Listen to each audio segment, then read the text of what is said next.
orang-orang yang telah mengambil nyawa anak saya bisa segera terungkap.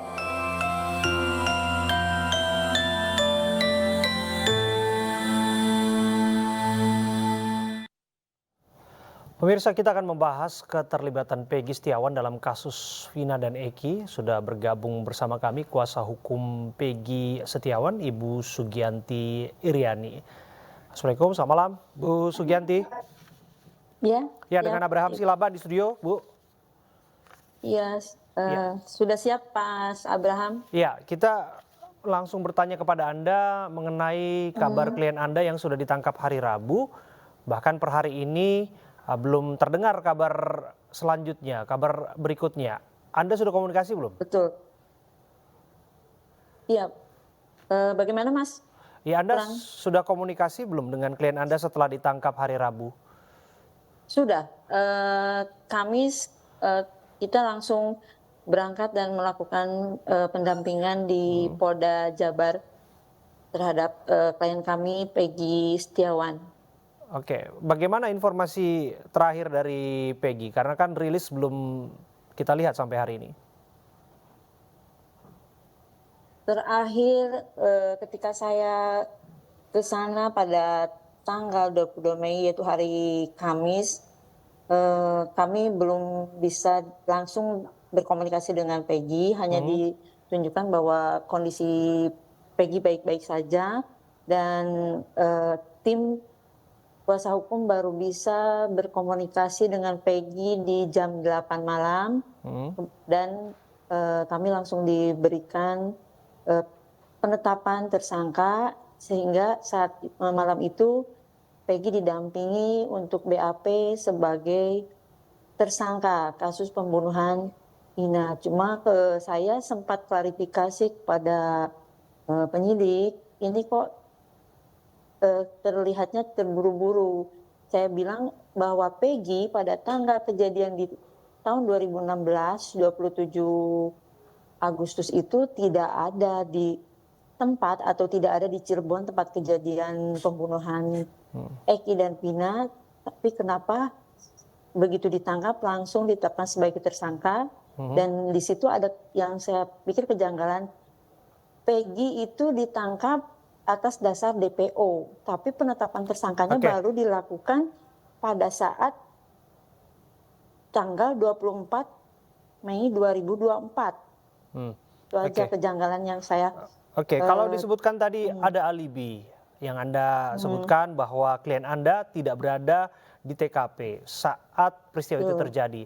Tapi barangkali Anda juga sudah mendengar ada saksi mata yang melihat klien Anda bahkan disebutkan nongkrong bersama dengan terpidana lainnya pada malam hari itu. Bagaimana Anda menjawabnya?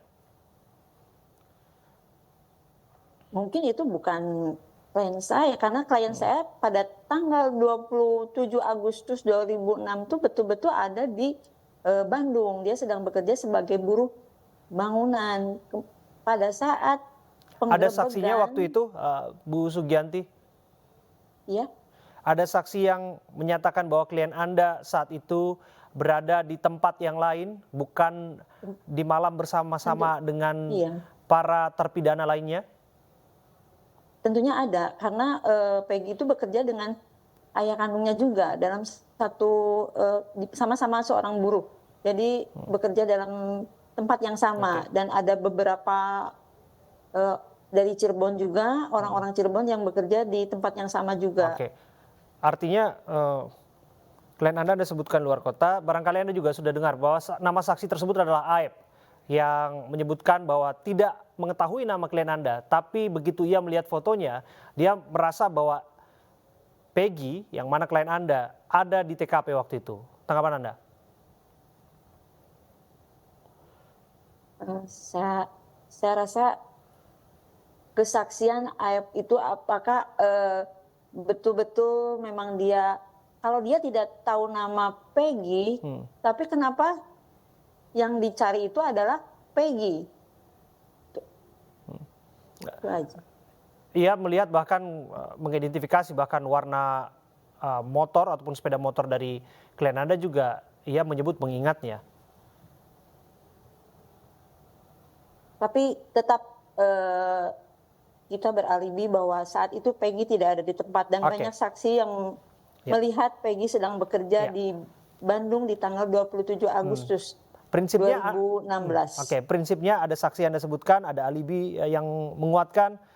Artinya klien Betul. Anda tidak mengenal atau paling tidak menyatakan secara tegas tidak tahu menau mengenai kasus ini.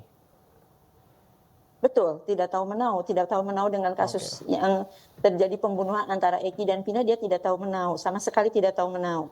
Oke, lantas mengapa klien Anda menyebutkan ia rela berkorban, ia rela dikorbankan tepatnya demi anak pejabat? Ini mengindikasikan sesuatu, apakah klien Anda mengetahui sesuatu dalam kasus ini? Mungkin karena semua orang tahu bahwa berita yang tersebar sebelum Peggy ditangkap di 2024 ini, berita yang tersebar selama 8 tahun bahwa ini adalah Egy itu atau bukan, waktu itu bukan Peggy tapi Egy itu adalah seorang anak pejabat. Mungkin dia mendengar pembicaraan masyarakat Oke. bahwa Egy itu adalah seorang anak pejabat. Begitu juga Iya. dengan berita-berita yang ada di medsos. Lantas mengapa ada istilah rela berkorban demi pejabat? Nah ini kan kalau memang ada ketidakadilan ya memang harus dilawan kan. Jangan rela terhadap sesuatu yang justru memberatkan dirinya. Justru ditimpakan kesalahan yang tidak sama sekali dilakukannya. Saat penangkapan klien saya merasa shock sehingga akhirnya dia down dan kecewa. Mungkin akhirnya dia membuat statement bahwa kalau memang toh ini adalah harus terjadi dan proses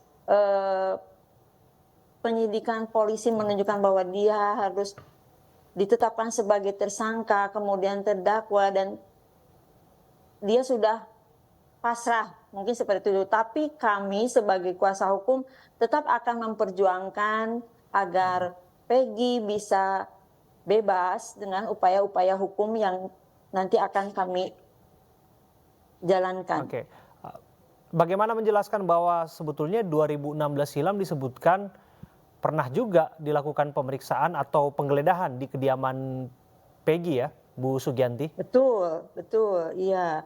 Pada saat tanggal 27 Agustus 2016 itu setelah 2 hari, kalau tidak salah 2 hari kejadian pembunuhan itu, rumah Peggy Setiawan digeledah oleh pihak kepolisian dan keluarga pun kaget dan shock serta menanyakan surat penggeledahan ini ada apa, dan pihak polisi menyatakan bahwa Peggy terlibat pembunuhan. Jadi ada 2 polisi yang mengatakan ini Peggy terlibat pembunuhan.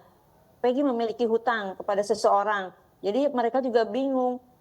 Peggy itu tidak ada di Cirebon, ada di Bandung. Kenapa Peggy bisa terlibat pembunuhan? Oke. Nah, yang saya kecewa, kenapa pada saat 27 Agustus 2016, Peggy itu kan ada di Bandung. Kenapa proses hukum itu tidak berlanjut? Oke. Peggy tidak melarikan diri dan keluarga sudah menyatakan Peggy ada di Bandung. Kenapa proses penyelidikannya tidak berlanjut? Oke. Kok berhenti sampai 8 tahun sampai akhirnya terjadilah film Pina dan keluarlah DPO. Bu Sugianti, artinya Anda ingin mengatakan bahwa klien Anda tidak hanya di Bandung, tapi juga bolak-balik Cirebon juga ya? Artinya tidak dalam pelarian? Betul, kan tidak dalam pelarian. Kalau misalnya proses penyelidikan berlanjut dengan adanya pemanggilan, ya sesuai SOP, mungkin Peggy juga akan mengikuti prosedural seperti itu. Kan tidak melarikan diri. Keluarga udah menyatakan Peggy ada di Bandung, cuma itu aja. Tanggal 27 Agustus 2016 Peggy berada di Bandung dan dia mulai berangkat ke Bandung itu tanggal 13 Juli 2016. Desember 2016 baru kembali ke Cirebon. Ya. Kita akan lihat nanti bagaimana prosesnya dan kita juga berharap bahwa ini dilakukan secara transparan untuk membuktikan bahwa penegakan keadilan itu benar-benar bertanggung jawab dan tidak menyalahkan orang yang bukan salah tapi betul-betul bersalah. Terima kasih sekali lagi atas waktu Anda, kuasa hukum Peggy Setiawan Ibu Sugianti sudah hadir bersama kami.